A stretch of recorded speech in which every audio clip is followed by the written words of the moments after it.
Welcome to episode 470, free of Get Paid for Your Pet, with your host, Eric Miller, Jasper Rivers. Eric has a big smile on his face, so he's excited. What's up, Got dude? a lot of updates on Freewyld this week. So is that why you're smiling?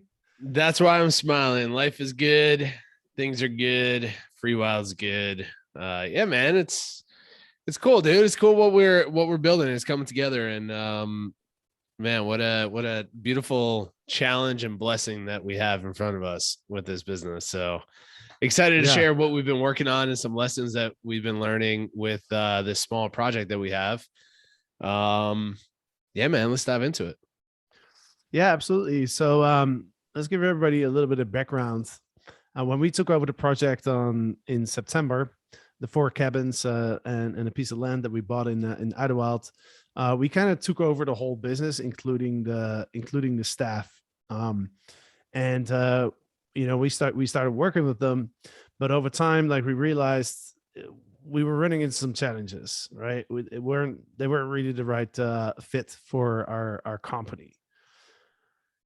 And we talked a long time about, like, what do we do? And I think this is a position that a lot of hosts can probably relate to, where you're working with some people, but they're not the right people. But at the same time, it's also very daunting to let go of them and try to find somebody else, right? Try Yeah. to find some other people. So that was kind of the situation that we were in. And we made a decision. We started working with a management company. And so far, well, I'll let you touch more on it, because you were on site. You've met them in Yeah. person. Well, yeah, before we talk about the solution, let's talk about the challenge that we had to overcome, because I think most people listening could relate with the challenge, and then the blockers that come up to solve the problem, right? So, just like what you said, when we acquired the property, we also acquired the short-term rental business. Short-term rental business also included two employees, one that was working on the property for many years, like 5 years on the property, and she had recently hired support to help her. So there was essentially two ladies that were running the village. When we took it over, part of the agreement that, and our understanding of the way that the previous owner was running the business, was these two women were responsible for cleaning all the units, responsible for all the linens, responsible for supporting us on the land, the groundskeeping, kind of like our go-to people. Like, that's all we needed were to deal with those two individuals, and they dealt with everything. We kind of knew from day one that it wasn't the greatest fit, because from day one, they started complaining. They started, the moment we bought the property, they started demanding a raise. We're like, hold on, like, we're more than happy to pay a raise, but let's figure out how to work together first. Let's see what, it just, one issue became after another. We recognized that they were terrible communicators. So one of the biggest problems were just talking to them. No matter, I mean, you were the medium between Freewyld and our now two contractors that were running the property, and the way that they would just communicate with us on a daily basis was absolutely terrible, right? As far as, like, lack of communication, but when they did talk to us, it was all reactive, and it was all problem focused communication, zero solutions, zero professionalism, right? But we were stuck in this spot where we very quickly bought this property, moved into this business and into this new area, and we're building relationships. It takes time to find the right people, and we just kept saying, well, if we lose these two girls, we're kind of lost on this project, because we don't have anybody else supporting us in this area, along with all the other things that we're setting up, right? The tech, all this other stuff. They accepted some tech, but they were, all in all, we were in a hectic host position, working with two people that were so unreliable, terrible communicators. We didn't enjoy talking to them at all, right? And I'm starting to notice, like, we were kind of ignoring a lot of their requests, and just doing the bare minimum communication with them. So So that's one thing. And I know quite a bit of people are working right now with cleaners and contractors that they're not happy with. They're doing the absolute bare minimum they just do enough so you feel like they're solving a problem for you and you ignore all the other problems that are coming up that they're bringing to the table. And they just do enough so you don't fire them, right? So it's kind of procrastination. You and I were talking about this just with, some other team members, excuse me, and project contractors, things like that, where it's like, are they bringing the best value to our company and to the project? Or are they just doing enough for us to be lazy enough to not build out or to take action, essentially? So I know for me, you and I were talking about this, right, man, of like, what if we let these two girls go and bring on somebody else and that doesn't work out? Then we're out of luck. We don't have the time to try to find new companies and blah, blah, blah. Like our brain was just finding all these excuses. So we just kept pushing and delaying the process of releasing these two individuals and finding a new company until it got to a point where it's like, okay, this is it. We can't, I don't know if we want to share exactly what happened, but they just, it got to a point where it was pretty terrible, right? Dealing with them. Do you want to add anything before I talk about the transition? Like, do you want to add anything of your experience of dealing with someone, with two individuals that just were not a perfect culture fit for what we're building?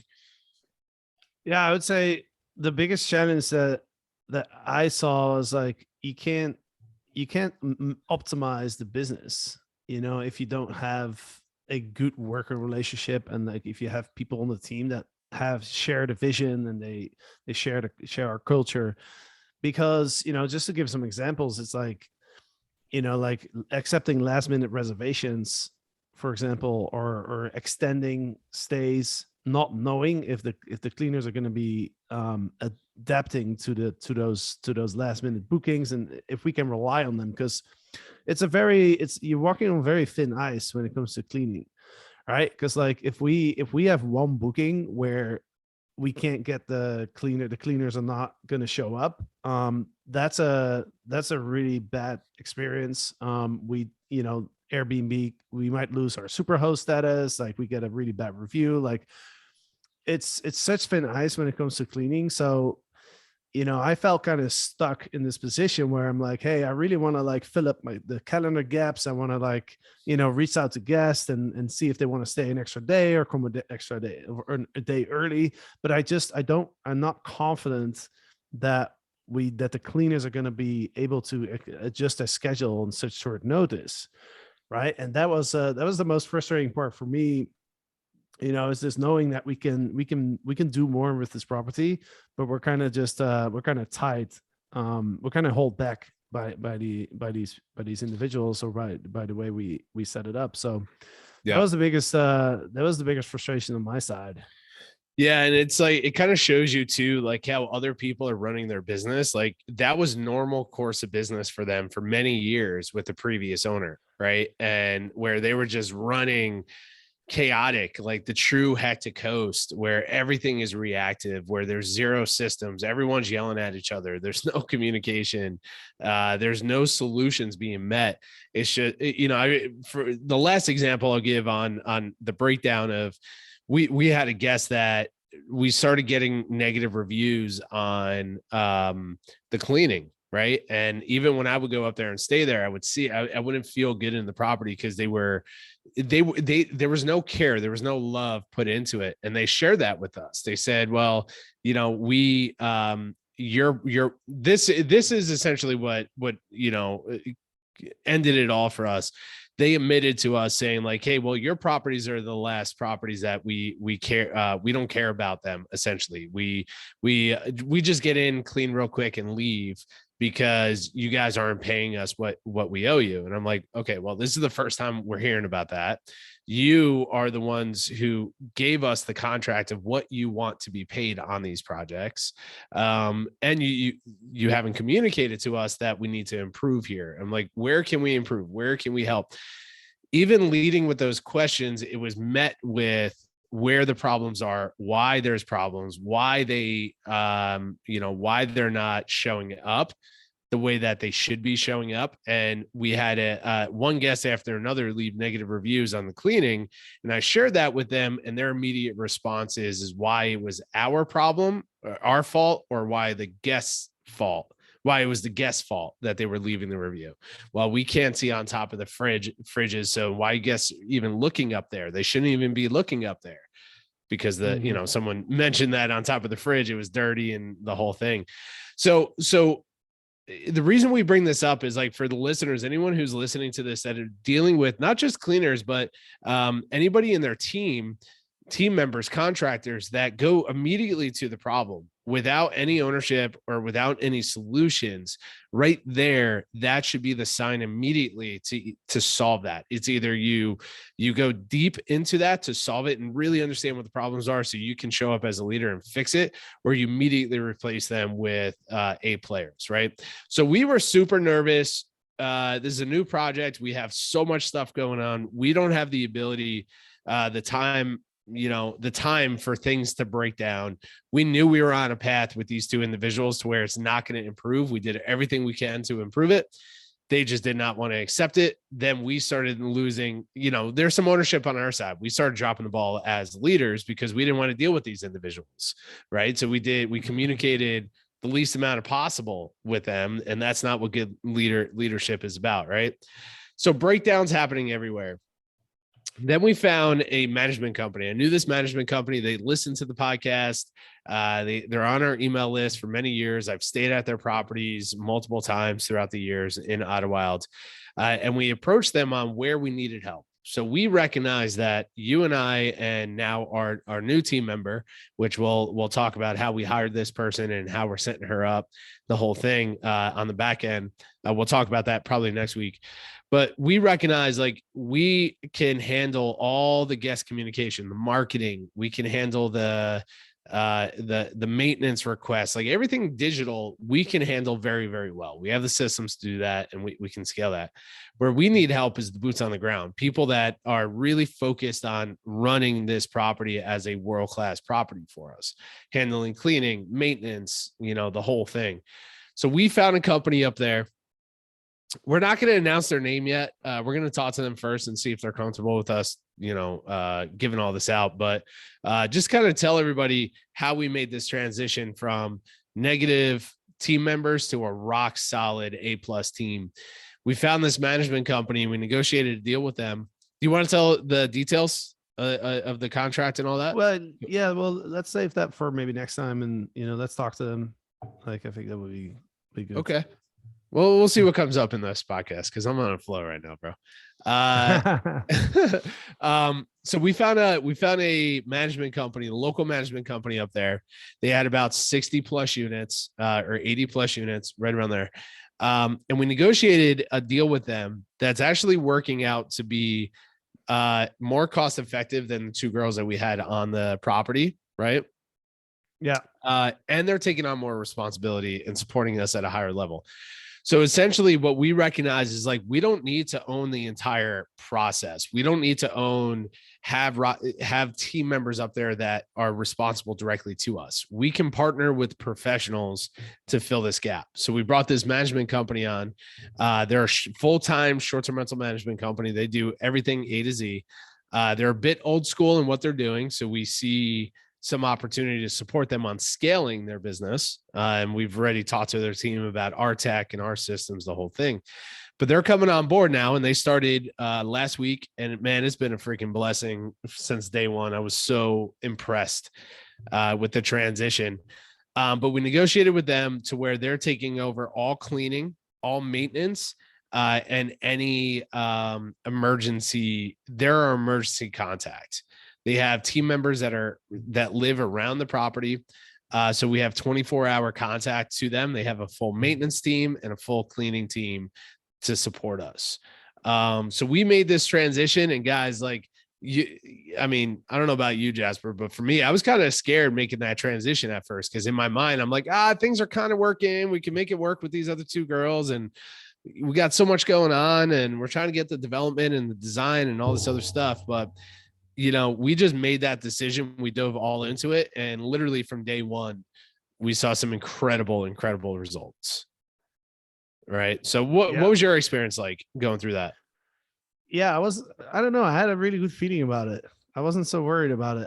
In my mind, I was thinking like, well, it can't get much worse than the current situation. So, and we did, we did close down, like we blocked our calendars, or the calendars of the cabins, for a short amount of time, just to give us, give us a little bit of room. But yeah, I wasn't so concerned about it. I had a good feeling about it. I was literally thinking like, well, this is a professional management company, so I don't know if they're going to be the perfect partner for us, but I was pretty convinced that it was going to be a better solution than the solution that we had before. Yeah. Yeah. And, the reason why we thought this was important to talk about, right, is like a lot of people are going through this process, and especially our Legends X students, they feel like they have to own every aspect of it. Right. And this is what the Hectic Host, part of the Hectic Host situation is, like that micromanaging, right. And being so involved in the process that we have to own the whole thing. What you and I didn't want to own the whole thing. What was important to us is owning the brand of the business, the customer service, the customer journey, the experience, and leading the brand experience and standards, right? So we're doing that through our marketing. We're doing that through our communication, our scheduling, holding our new management company to a higher standard. But being able to go out and say, okay, we're going to hire a company, we're going to give them a percentage of the revenue, right? So we're bringing them into the performance of the property. So they're going to win with us essentially on the property. So they have incentive to run this property at a high level, right? Plus they already have the established teams in place. So one of the biggest projects that we have about 5 acres. One of the biggest things that we had to do was try to find somebody to come in and clear up all the brush and just clean up the property and create hiking trails and all this stuff, which our previous team was supposed to be doing. They didn't do that. We didn't manage it correctly, the whole thing. Day one, they had maybe 25 people on our property working on everything. They had a maintenance crew, they had a landscaping crew, and they had a cleaning crew. And they deep cleaned all of our units. They got rid of all the old linens. And these are, by the way, guys, like these are projects that were in my mind so freaking large that I'm like, where's the first step? How do I get after this? Who do we have to hire? What systems do we have to build? They were so massive for me that I didn't really know where to take action. So bringing this to a team that had all the infrastructure to take action, they literally got it done in 2 days. Things that I was thinking were going to take us 2 weeks, they got done in 2 days. Right. So it gave me the lesson and this is something that we teach in Legends X, but it's the lesson and the revisiting of this lesson of like letting go of control and hiring experts to come in and work, pay them what they want to get paid. Obviously it's got to be financially feasible for everybody, and profitable for everybody. Pay them what they got to get paid, but bring experts on. Don't try to skimp. Don't try to bring in, the cheapest labor. That never works out. Where we're at, man, I can't wait. Like where we're at with this property is where I wanted to be from day one of buying it. And it took us some time to make this decision and get to that point. But it's given us the freedom now to work on the bigger projects, which is the renovations. And now that's attracting in other awesome players into the renovation side, which I'm excited about talking about that as well. Yeah. Plus now we can really get the most out of these properties, and that's what I'm most excited about is now we have a team that we can work with. And I think one thing that's really important to mention as well is like, aside from the fact that the people that we were working with weren't a good fit for our company, we also that was the only support we had. So right. Like if something happens in the middle of the night or something, like we don't have anybody. Like when we had challenges when it comes to maintenance, right? The heating goes out, or we have to get like snow removed. Like we always had to like go and find somebody and hope that that person will be available to help us. Yeah. because it's a small place. Like it's, I remember one time, I think you were on the trip or something, and we had a problem with the heating, and I think there's like maybe 2 heating companies in the entire town, Mm-hmm. right? So, or like even like, if there's a problem with the locks, or even the internet, like it takes a long time for when we had an issue with the internet, like it takes a long time for those people to get out there. So that's another challenge, that now I feel much better about, knowing that there's always somebody there that can support us, like whatever happens. Yeah. And it becomes scalable, right? So like now we're able to put our time into the most important aspect of the business, which is building the brand of Freewyld, right?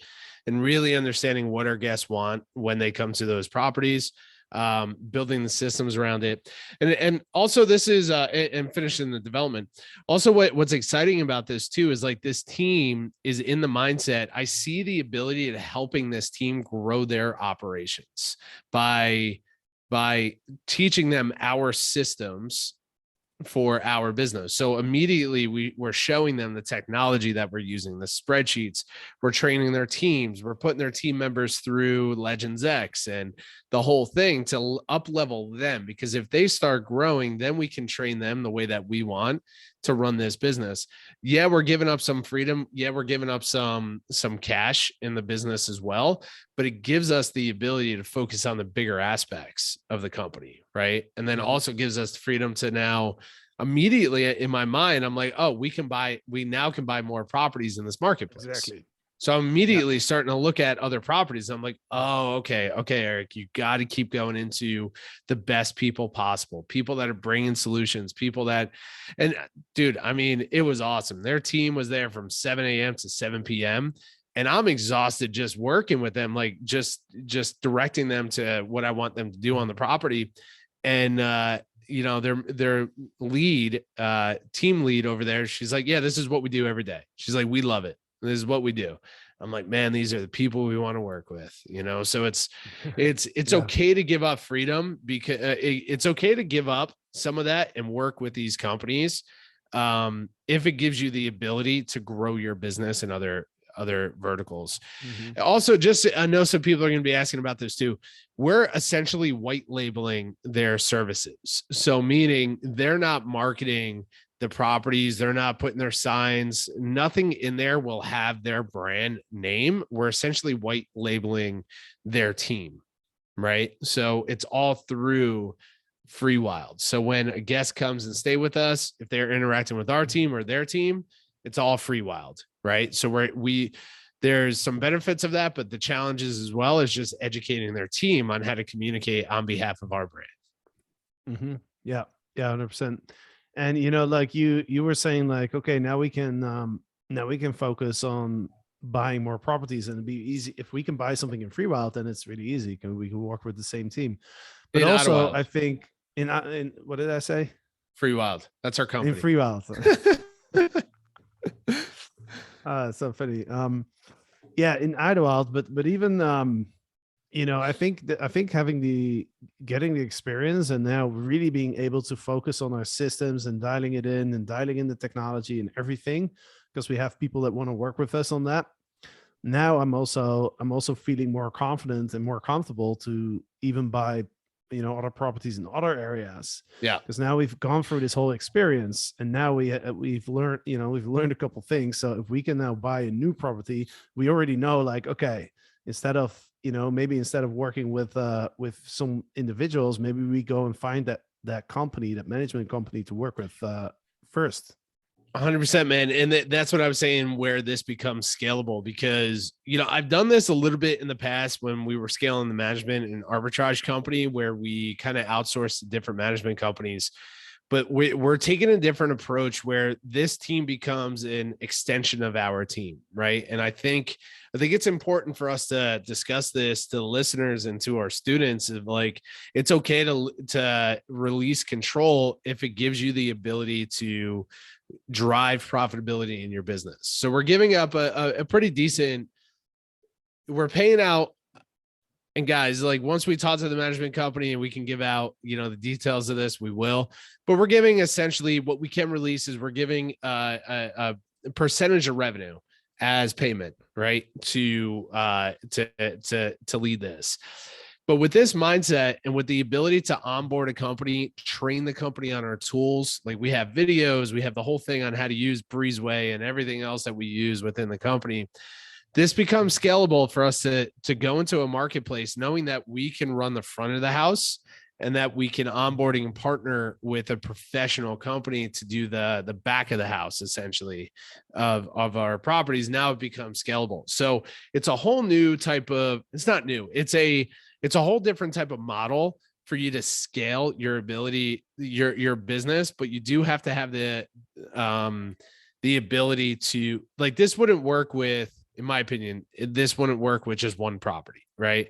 The reason why this company is excited about doing this with us is, one, we essentially have 5 properties. We have 4 units and then the village, right?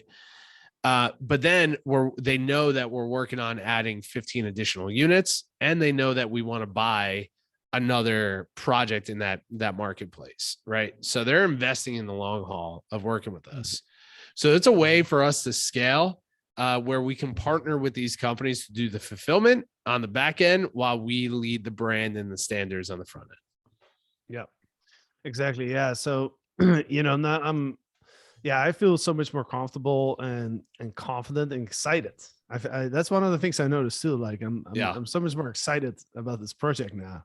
Yeah. Dude, I mean, that's a good point, man. People don't recognize, like, if you surround yourself with negative people, it brings you down. Like, it's true. Like, no matter what you do, if you're not excited about this industry and what you're building, you got to look at the people that you're surrounding yourself with and who you're interacting with on a daily basis. Because I couldn't stand communicating with the previous people because it was all negative, and I mean, bad stuff. They would yell, they would curse, they would blame everything on somebody else, and there was zero ground of improvement with them, right? Where immediately we start messaging with this other company, they're like, yep, we got you, we'll take care of it, we got it. Sorry I told you 1, but I'm going to be there at 1:30, just giving you a heads up. Awesome, thank you. Like the second day that we had them on board, the team lead was leaving the first day, and I said, hey, just to confirm, you're going to be here tomorrow? She said, yep, 100%, we'll be here tomorrow. I failed to confirm a time, and I recognized this afterwards. I'm like, oh crap, what time are they going to be here? And then 10 a.m. they weren't there, 11 a.m. they weren't there, 1 p.m. they weren't there, 2 p.m. they weren't there. And in my mind, I'm like, oh, this is a bad start. This is a bad start to our relationship. They told us they were going to be here to finish this project. They're not here. I leave, get lunch. I come back. The whole crew's on site.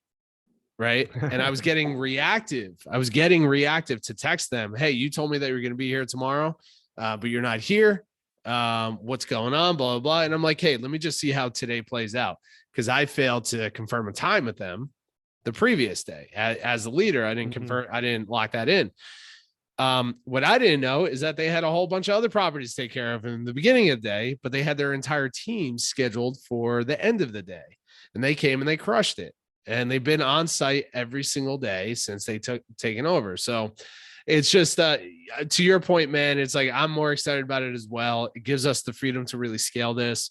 But it also gives, it gives a good lesson to our students and listeners that you don't have to control every aspect, that you can partner with the right people and structure it to where it's reasonable for everybody out there. But the partners, the right people are important to surround yourself with.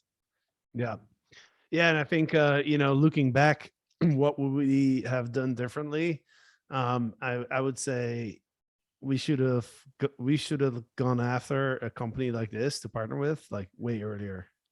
Yeah, because we saw the writing on the wall, right? Like we knew it. We knew it from day one.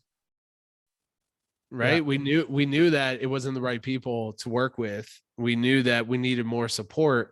But why didn't we? That's the question. Like, why didn't we take action? Like, what was coming up for us that was allowing us to procrastinate for 2 or 3 additional months to take action? Yeah, I was thinking about this, and we've talked about this before, where it's almost like human nature is to to just kind of keep things as they are until you're really forced to change it. And this is something that you can see in so many different ways, like one of my mentors, like somebody who's a really good email coach, wrote an email about this a couple months ago where he was saying, like, why do we always wait to the last moment when it's, we to take action on things, right? And it's a funny example here in my apartment. I've been living in this apartment for 1 year, and for some reason in the kitchen, like the hot water doesn't work.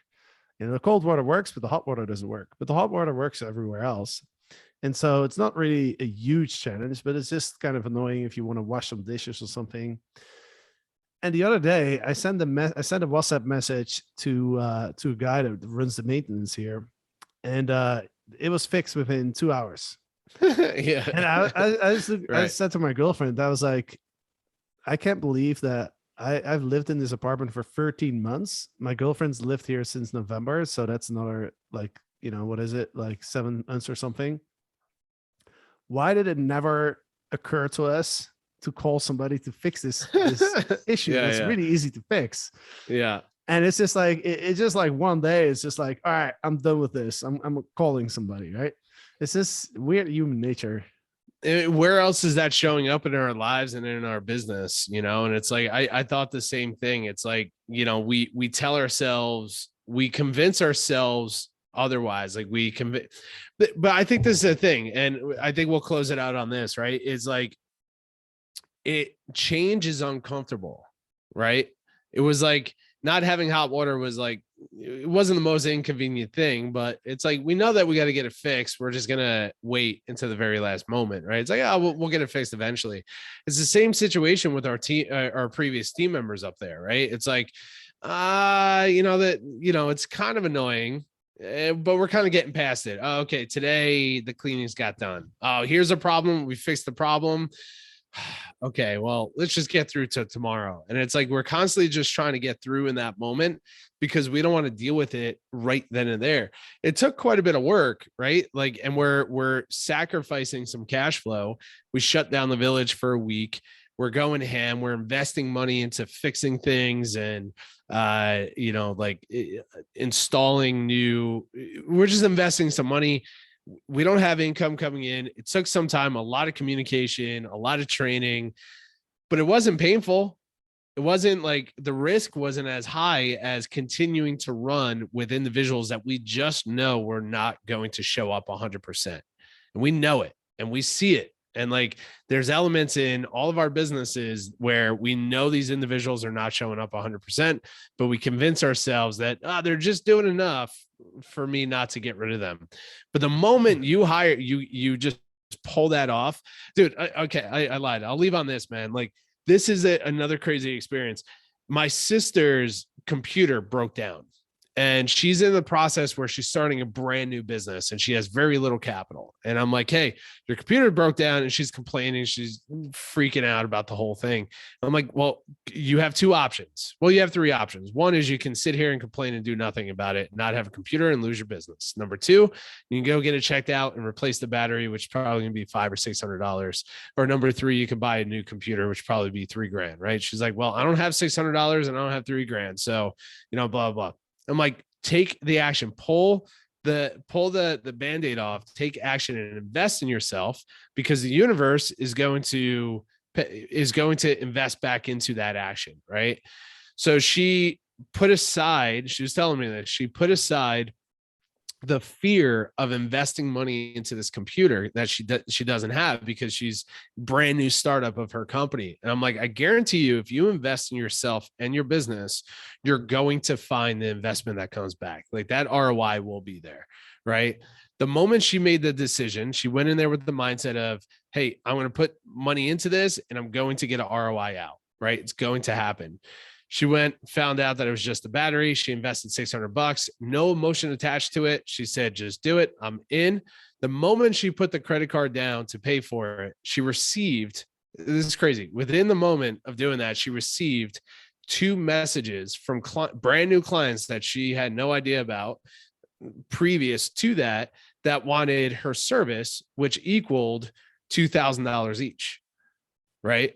So the reason why I bring this up, and it was an aha moment for her. She's like, oh, I need to disconnect from these fears of the worst case scenario and the things that we don't have, and go in on the things that we do want, because that's where we get the most excitement and joy, but that's where we get the biggest ROI from taking action. Right. And the moment you and I made that decision to take action to replace these individuals, the ROI started growing, opportunities started popping up. Now we can get back into events because we have this management company that will manage the events for us. So that equals more money in this project, all these other things. Right. So on that, and, on the hot water and cold water thing, it's just like, we know what we got to take action on. We just have to literally just have the courage to take action and know that we're going to get the result that we want, or know that we have the skill set and the ability to deal with whatever comes our way for making that decision. And that's why one of our core values is action today, not tomorrow. Action TNT. Action TNT. That's right. Awesome. That's right. All right, man. Good stuff. Thanks for sharing all that. And next, we have a lot more to share actually on Freewyld, right? So we'll probably talk more about the person that we hired on our team to help support us on the online side, on the guest communication side.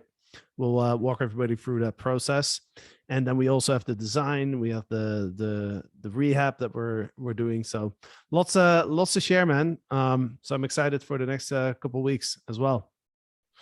Let's do it, man. Let's rock and roll. Appreciate your time, and we'll chat soon, y'all. Absolutely. Thanks for listening, guys. And of course, on Monday we'll be back, and then Eric and I will be back next Friday. So have a great weekend, and we'll see you soon.